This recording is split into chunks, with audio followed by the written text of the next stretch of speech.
Hoy me apetecía grabar un vídeo más parecido a una charla amigable después del día, al final del día, que al speech y al monólogo que vengo grabando, ¿no? Más enfocado a dirección, a información. La verdad que mi YouTube está siendo un proceso tan genuino, o sea, obviamente espero que crezca, espero ver que hay más gente del otro lado, que a la gente, que quienes me escucháis os gusta, os sirve lo que comparto. Lógicamente me encanta ver que es así y espero que vaya increciendo. Pero realmente me disfruto tanto el cada día venir aquí y compartir mi aprendizaje, desarrollar una reflexión, ya no solo a través de la escritura, que es como es mi naturaleza hacerlo, sino con toda mi presencia, con mi palabra, con mi mirada, em, con el total del personaje, ¿no? Y, mm, y hoy iba a escribir en mi diario, en la libreta en la que escribo todos mis procesos, mis vivencias, mis reflexiones. Mira, esta es la de 2025. 25. Esta ya la he acabado. Pero bueno, aquí está todo el año, objetivos, reflexiones, revisiones, de todo. Iba a escribir en mi diario y he dicho, ¿y por qué no lo grabo? Y me apetece compartirme desde este punto también más humano. Porque creo que a las personas nos sirve mucho escuchar historias, procesos y experiencias más en crudo de otras personas, porque nos dan referencias. Estoy leyendo este libro, Psicoanálisis de los cuentos de hadas, y habla de la importancia que tiene para los niños escuchar cuentos clásicos, los cuentos que han sobrevivido durante miles de años, como Caperucita Roja, los hermanos Hänsel y Gretel, El genio de la lámpara, todos estos cuentos clásicos, sin dibujos, para que el niño pueda crear su propio escenario mental, y explica cómo en los cuentos lo que se da, a diferencia de en los cuentos modernos, en estos cuentos lo que se da es que los personajes están muy polarizados, es decir, el bueno y el malo, el moral y el inmoral, y da referencias muy concretas al niño, modelos muy concretos de comportamiento, para que el niño pueda coger modelos, desarrollar en su mente, en sus esquemas de comportamiento, modelos de actitud ante la vida, formas de comportarse, y mediante esos cuentos él comprenda cuáles son las consecuencias de cada forma de actuar. Y, y en ese sentido, ahora estoy mucho más atenta a ver, bueno, estoy atenta a ver, o sea, conectando como desde ese lado más pasional, más inconsciente con las historias, con los cuentos, con las historias, me quedo muy pendiente de los dibujos animados cada vez que salen, a ver qué puede estar viviendo el niño. Y desde ahí me parece interesante esta reflexión, ¿no? De que las personas necesitamos escuchar historias de otras personas y claro, tenemos que cuidar qué historias de qué personas escuchamos, porque si me pongo a escuchar continuamente historias de personas cuyo patrón de respuesta a las situaciones de su vida o a su vida en general son o sea, están basados en unos principios distintos a los que la parte de mí más elevada utilizaría, es decir, personas que responden a las circunstancias de su vida con miedo, con culpa, con huida, con irresponsabilidad, pues quizá no me van a dar unas referencias, pero siento que hay ciertas situaciones que a mí me gusta compartir desde ese aprendizaje, desde ese amor en el que siento que me he permitido ser guiada. Y es que hoy iba a escribir en el diario cómo esta tarde me ha venido un sentimiento de abandono, em, es una sensación agria de soledad en la que siento esa distancia con mi familia, con mi ciudad, y más porque viene el invierno. Claro, en verano inconscientemente lo tenemos asociado a utilizar las cosechas, a disfrutar, a más relajación, a utilizar las cosechas, no, a crear las cosechas, ¿no? A almacenar, a estar en un periodo de más relax. Sin embargo, el frío nos lleva a tener que ser estratégicos. Por eso la mentalidad de los países del norte, donde hace más frío, es mucho más así, cuadriculada, que la mentalidad de los países de Sudamérica, por ejemplo, países de más calor, porque el frío obligó al humano prehistórico a ser muy estratégico, a organizarse, a prever, porque si no preveía, se iba a quedar sin provisiones, se iba a quedar sin recursos. Y eso es lo que nos ha obligado a día de hoy a desarrollar las sociedades en las que vivimos, las sociedades que hemos desarrollado. Si no hubiéramos tenido frío, no conoceríamos la humanidad como la conocemos hoy. Entonces, ¿a qué voy? ¿A qué voy? Que cuando llega el frío, inconscientemente sentimos esta necesidad de protegernos, de ir a la tribu, porque ante el frío, sin mi tribu, yo no puedo sobrevivir. Sin el calor de mi tribu, la estrategia de mi tribu, el trabajo en equipo de mi tribu, yo no puedo sobrevivir. Entonces yo lo noto como la mente sabe que llega el frío y entonces hoy me ha venido esa sensación, ¿no? De quiero tribu, quiero protección, quiero calor. Y he dicho, jo, hace mucho tiempo que no sentía eso. Y durante muchos meses, o mucho tiempo, voy a bajar esto que se me vea más. Así. Durante mucho tiempo, esa sensación fue un gran miedo para mí. O sea, era una cosa constante, era una sensación que venía a mí cada día y que realmente me costaba mucho saber cómo gestionar y que tuve que poner mucho, mucho amor para poder, bueno, pasar mis días en un estado de ánimo estable, sin que eso me consumiera y me arrastrara a una tristeza profunda, ¿no? Porque realmente tenía la capacidad de hacerlo. Y, y me doy cuenta de lo que a mí me ha supuesto independizarme, irme de la casa de mis padres, de mi familia. Yo estaba viviendo en Granada con mi abuela mm, y mis padres están allí separados, pero están allí los dos, está mi hermano pequeño, está mi otra abuela. Em, Tenía allí mi pequeña tribu, mis amigos, mi rutina, lo que tú conoces tu ciudad, ¿no? Tienes esa afinidad, ese relax, esa comodidad, ¿no? De que estás en tu sitio con tu gente. Y claro, venirme aquí a Ibiza, por más que esté cerca, a mí me ha obligado a permitirme y aprender a reconstruir mi vida, reconstruir mi red social, reconstruir mis hábitos, reconstruir mis mi ocio, en el sentido de em, a qué sitios voy para conectar con la naturaleza, para disfrutar de un atardecer, para disfrutar de un café. Todo eso para mí lo he tenido que reconstruir aquí. Y ha sido intenso porque yo me he sentido en cierta medida como arrancada del nido, quizá demasiado pronto, refiriéndome a cuando me independicé, ¿no? Me costaba horrores despedirme cada vez que me iba de Granada, porque iba igual unos días y luego me volvía y cada vez que me venía me costaba horrores, o sea, sentía que se me rompía el corazón en dos, porque sabía que me tenía que ir y que quería irme para seguir construyéndome y estar enfocada aquí y demás y crear mi propia vida, pero a la vez sentía que tenía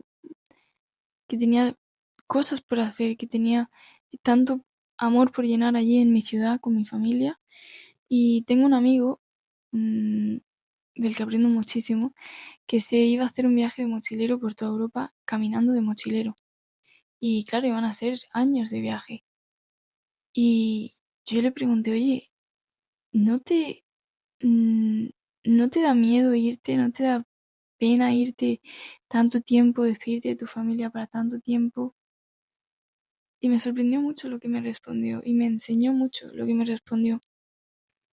Me dijo, no, porque yo ya les he dicho todo lo que les tenía que decir. Y ahí me di cuenta de que yo no le había dicho a las personas a las que más amaba todo lo que les quería decir. ¿Y sabes qué hice? Esto es hace 1 año y medio, 2 años.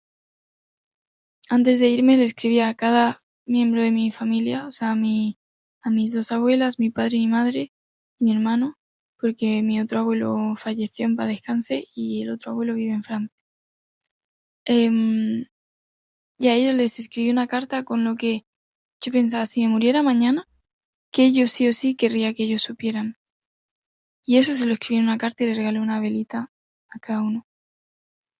Y fue una experiencia muy bonita, muy vulnerable y que empezó a desbloquear en mí esa capacidad de dar, de expresar. Y me recuerda esto a una frase de Osho que decía, para mí, que acepten mi amor es un regalo. Yo necesito que me lo devuelvan. Que me lo acepten es ya un regalo. Si yo a una persona le doy amor y me lo acepta en vez de rechazármelo, para mí eso ya es la gratitud y mm, yo me siento pleno, ¿no? Si luego además me dan de vuelta, wow. Y, y lo tengo muy grabado esta imagen, ¿no? Para mí este año ha sido un proceso también de desbloquear, de abrirme mucho a las personas, de permitirme ser vista, de permitirme expresar mi cariño, de reírme. O sea, yo antes, en mi adolescencia, adquirí una personalidad como muy seria, muy cerrada, muy reservada, ¿no? Iba por la calle, me acuerdo que con mi música así como lanzando miradas desafiantes a la gente y pensaba que eso era lo más atractivo en todos los sentidos, a nivel de amistad, hacia los chicos, em, en respecto a negocios, de la imagen que iba a transmitir, ¿no? Y de repente se empezó a aperturar esta idea en mi mente de, ¿y si sonreír a la vida em, es una buena idea? Y esto me lo enseñó mucho el chico con el que estaba durante 3 años, mi última relación, porque él es una persona que sonríe mucho, sin miedo a todo el mundo, no le da miedo hablar, reírse con todo el mundo. Y yo me di cuenta cómo para él, una persona con la que igual había hablado y se había reído durante 10 minutos, para ella era un amigo. Cuando para mí, para una persona llamarla amigo, tenía que ser una relación construida de meses. Y ahí me empecé a dar cuenta, ¿no? De los patrones que yo había elaborado de aislamiento, ¿no? Y de protección y de coraza. Y me empecé a abrir a reír, a conectar con las personas, entendiendo que eso no me hace frágil. O sea, mi mente, eso me hacía frágil, ¿no? El como yo abrirme a conectar con otra persona me hacía débil, porque si luego ella no me lo devolvía, entonces yo era como una pringada, ¿no? Todo esto es inconsciente, pero yo era como una pringada por estar abriéndome a dar amor, a expresar lo que siento y que luego esa persona quizá no sintiera lo mismo y se riera de mí, ¿no? Y ahora es como, o sea, yo expreso mi ternura, yo expreso mi amor, yo expreso mi cariño y me repito un pensamiento que es, prefiero pasarme de amorosa o de cursi a pasarme de fría, a pasarme de borde, a arrepentirme por no haber reído, por no haber expresado mi amor, por no haber expresado mi aprecio. Y es bonito vivir expresando tu aprecio por las personas. Y el aprecio no es algo que solo hay que aprender a expresar, es algo que hay que aprender a cultivar por las personas, ¿no? A permitirme ver la belleza en los demás. Y es que con la vara que midas serás medido. Entonces, el juicio, ¿qué significa? Esto es una frase de la Biblia, que lo que quiere decir es que el juicio que yo emita sobre los demás es el juicio que yo voy a emitir sobre mí misma. Entonces, em, yo ahora en Ibiza, viviendo en Ibiza, vivo mucho la cantidad de personas diferentes que hay, distintas culturas, distintos modales, em, distintas formas de ser, de estar, de hablar, de presentarse.